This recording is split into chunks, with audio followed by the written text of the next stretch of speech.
Hello കൂട്ടുകാരെ, Kerala university B economics അഞ്ചാമത്തെ സെമസ്റ്ററിലെ റീഡിങ്സ് ഇൻ പൊളിറ്റിക്കൽ എക്കോണമിയിലെ പ്രീവിയസ് ഇയർ 1 മാർക്ക് ക്വസ്റ്റ്യൻസ് ആണ് നോക്കാൻ പോകുന്നത്. 2024 1 മാർക്ക് ക്വസ്റ്റ്യൻസ് ആണ് നോക്കാൻ പോകുന്നത്.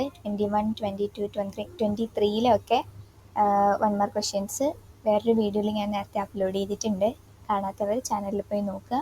ഇതിൽ എന്താണ് naturalism, stationary state, surplus value, great depression, new economics, innovation, finance capital, feudalism, mode of production, imperialism ഇതിനെയൊക്കെ കുറിച്ചിട്ടാണ് ചോദിച്ചിട്ടുള്ളത്. അപ്പോൾ ഇതിൻ്റെ മലയാളം എക്സ്പ്ലനേഷൻസും ആൻസേഴ്സും ഞാൻ കൊടുത്തേക്കാം. ആദ്യം നമുക്ക് എന്താ നാച്ചുറലിസം എന്ന് നോക്കാം. Naturalism means explaining economic behaviour as if it follows natural laws. അതായത് ഒരു എക്കണോമിക് ബിഹേവിയറിനെ എക്സ്പ്ലെയിൻ ചെയ്യുന്നതാണ് നാച്ചുറലിസം എന്ന് പറയുന്നത്. എങ്ങനെ? നാച്ചുറലി ഉള്ള ലോസ് ഫോളോ ചെയ്യുന്ന ഒരുതരം ബിഹേവിയർ, അതാണ് നാച്ചുറലിസം കൊണ്ട് ഉദ്ദേശിക്കുന്നത്. നാച്ചുറലിസം ബിലീവ് ചെയ്യുന്ന എന്താ? ആൾക്കാർ ആക്ട് ചെയ്യുന്നത് മെയിൻലി അവരുടെ നീഡ്സും സെൽഫ് ഇൻട്രസ്റ്റും സാറ്റിസ്ഫൈ ചെയ്യാൻ വേണ്ടിയിട്ടാണ്. ഈ ഒരു സംഭവത്തെ പറയുന്നതാണ് നാച്ചുറലിസം. എക്കണോമിക്സിൽ നാച്ചുറലിസം കൊണ്ട് ഉദ്ദേശിക്കുന്നത് ഇതിനെയാണ്. പിന്നെ എന്താണ് സ്റ്റേഷനറി സ്റ്റേറ്റ് എന്ന് പറയുന്നത്? Stationary state is when an economy stops growing, production, population and income remain the same without any major changes. അതായത് സ്റ്റേഷനറി സ്റ്റേറ്റ് എന്ന് പറയുന്നത് ഒരു എക്കോണമി ഗ്രോ ചെയ്യുന്നത് നിന്നു, പ്രൊഡക്ഷൻ ഇല്ല, പോപ്പുലേഷൻ കൂടുന്നില്ല, അതുപോലെ തന്നെ ഇൻകം ഒക്കെ അത് മുന്നേ എപ്പോഴാണോ അതേപോലെ തന്നെ നിലനിൽക്കുന്നു, ഒരു മേജറായിട്ടുള്ള ചേഞ്ചസും ഇല്ല. ഇതിനെയാണ് സ്റ്റേഷനറി സ്റ്റേറ്റ് കൊണ്ട് ഉദ്ദേശിക്കുന്നത്. അപ്പോൾ എന്താണ് ഇനി surplus value? Surplus value is the extra value workers create that the owner keeps as profit. അതായത് സർപ്ലസ് വാല്യൂ എന്ന് പറയുന്നത് ഒരു വർക്കർ ഒരു കമ്പനിയിൽ വർക്ക് ചെയ്യുമ്പോഴത്തേക്കും അവർക്ക് കിട്ടുന്ന എക്സ്ട്രാ വാല്യൂ ആണ്. അതായത് അവരിപ്പോൾ ഒരു 10 റുപ്പീസിനുള്ള വർക്ക് ചെയ്തിട്ടുണ്ടെങ്കിൽ അവർക്ക് ഫിക്സ്ഡ് ആയിട്ടുള്ള 5 റുപ്പിയേ കിട്ടുള്ളൂ. ബാക്കി അവർ ക്രിയേറ്റ് ചെയ്ത പ്രോഫിറ്റൊക്കെ ആരാ വെച്ചിരിക്കുന്നത്? ഓണർ ആയിരിക്കും വെച്ചിരിക്കുന്നത്. It is the difference between what workers produce and what they are paid. അതായത് അവർക്ക് കിട്ടുന്നതും അവരെന്താ പ്രൊഡ്യൂസ് ചെയ്തതും തമ്മിലുള്ള, ഇത് രണ്ടും തമ്മിലുള്ള വ്യത്യാസത്തെയാണ് സർപ്ലസ് വാല്യൂ കൊണ്ട് ഉദ്ദേശിക്കുന്നത്. നിങ്ങൾക്ക് മനസ്സിലായിട്ടുണ്ടല്ലോ. ഇനി എന്താ ഗ്രേറ്റ് ഡിപ്രഷൻ? ഗ്രേറ്റ് ഡിപ്രഷൻ എന്ന് പറയുന്നത് 1930 എക്കോണമി ഒരു വലിയ ക്രൈസിസിൽ പെട്ടുപോയി. ആ ഒരു ക്രൈസിസിനെയാണ്, ആ ഒരു ടൈം പീരീഡിനെയാണ് ഗ്രേറ്റ് ഡിപ്രഷൻ എന്ന് പറയുന്നത്. The great depression was A major global economic crisis in the 1930s. ഇതിനെക്കുറിച്ചൊരു വലിയൊരു എക്സ്പ്ലനേഷൻ പിന്നെ ഒരു വീഡിയോ ആയിട്ട് ചെയ്യാനായിട്ട് നോക്കാം. Many people's jobs bank collapsed and business shut down. അതായത് many people's lost job. ഒരുപാട് ആൾക്കാരുടെ ജോലി പോയി, ബാങ്ക്സ് ഒക്കെ കൊളാപ്സ് ആയി, അതുപോലെ തന്നെ ബിസിനസ്സൊക്കെ പൂട്ടിപ്പോയി. അപ്പോൾ ഇതും തന്നെ മനസ്സിലാവും എന്താ പ്രശ്നമെന്ന് അല്ലേ. ഒരു ക്രൈസിസ് കൊണ്ട്, എക്കണോമിക് ക്രൈസിസ് കൊണ്ട് ഉദ്ദേശിക്കുന്നത് എന്താണെന്ന് നമുക്ക് ഇമാജിൻ ചെയ്യാൻ പറ്റുമെങ്കിൽ ഇങ്ങനൊരു ക്വസ്റ്റ്യൻ എസ് ആയിട്ടോ 4 മാർക്സിനോ ഒക്കെ ചോദിച്ചു കഴിഞ്ഞാലിട്ട് എഴുതാനായിട്ട് പറ്റും. പിന്നെന്താ, എന്താണ് innovation? Innovation are new ideas. ഞാൻ ഒത്തിരി മനസ്സിലാവാത്ത രീതിയിൽ പറയുന്നുണ്ടെങ്കിൽ ക്ഷമിക്കുക. ടൈം വളരെ കുറവാണ്. ഇവിടെ ഇലക്ഷനൊക്കെ ആയ കാരണം എപ്പോഴെന്നില്ലാതെ അനൗൺസ്മെൻറ്റ് വെഹിക്കിൾസ് ഇതിലേക്കൂടെ പോകാൻ ചാൻസ് ഉണ്ട്. അതാണ് ഞാൻ പെട്ടെന്ന് റഷ് ചെയ്ത് ഇത് പറഞ്ഞു തീർക്കാനായിട്ട് നോക്കുന്നത്. മലയാളം നോട്ട്സ് ഞാൻ എൻ്റെ ടെലിഗ്രാം ചാനലിലും അപ്ലോഡ് ചെയ്തേക്കാം. ഈ നോട്ട്സുകൾ ഞാൻ ടെലിഗ്രാം ചാനലിൽ അപ്ലോഡ് ചെയ്യാം.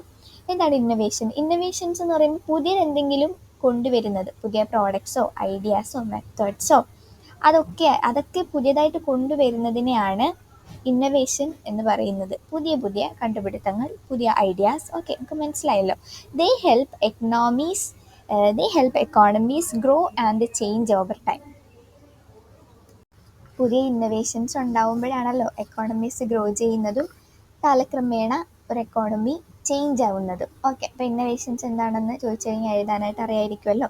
ഇനി എന്താ finance capital? Finance capital is when big banks and industries join together.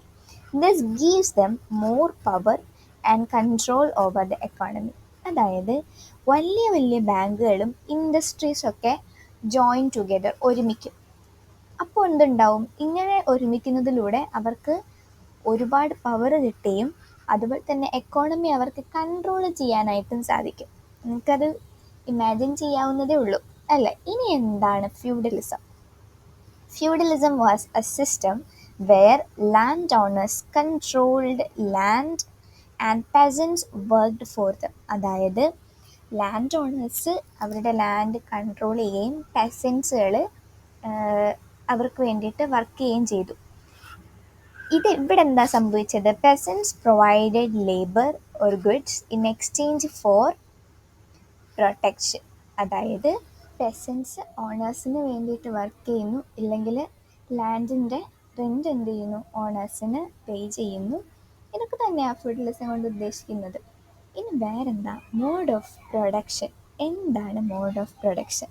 Mode of production is how a society produces goods and who owns the resources. It also shows the relationship between workers and owners. പ്രത്യേകിച്ചൊന്നുമില്ല.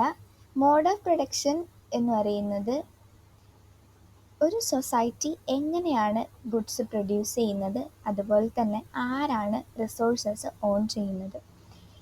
ഇത് രണ്ടും അഥവാ mode of production എന്തുകൂടെ കാണിക്കുന്നുണ്ട്?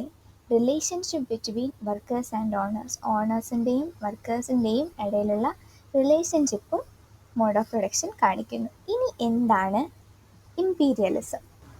Imperialism is when strong countries control weaker ones for resources and markets. It allows powerful nations to expand their economic and political influence. അതായത് strong ആയിട്ടുള്ള countries weaker കൺട്രീസിനെ റിസോഴ്സസിന് വേണ്ടിയിട്ടും മാർക്കറ്റ്സിന് വേണ്ടിയിട്ടൊക്കെ എന്ത് ചെയ്യുന്നു? കൺട്രോൾ ചെയ്യുന്നു. ഇതിനെയാണ് ഇമ്പീരിയലിസം എന്ന് പറയുന്നത്. ഇങ്ങനെ ചെയ്യുന്നതിലൂടെ പവർഫുൾ നേഷൻസിന് അവരുടെ economic and political influence expand ചെയ്യാൻ വേണ്ടി പറ്റുന്നു. അവരുടെ എക്കണോമിക്കലിയും പൊളിറ്റിക്കലായിട്ടുള്ള എല്ലാ കാര്യങ്ങളും അവർക്ക് എന്ത് ചെയ്യാൻ വേണ്ടി പറ്റുന്നു? വേറെ രാജ്യത്തിലോട്ട് കൂടി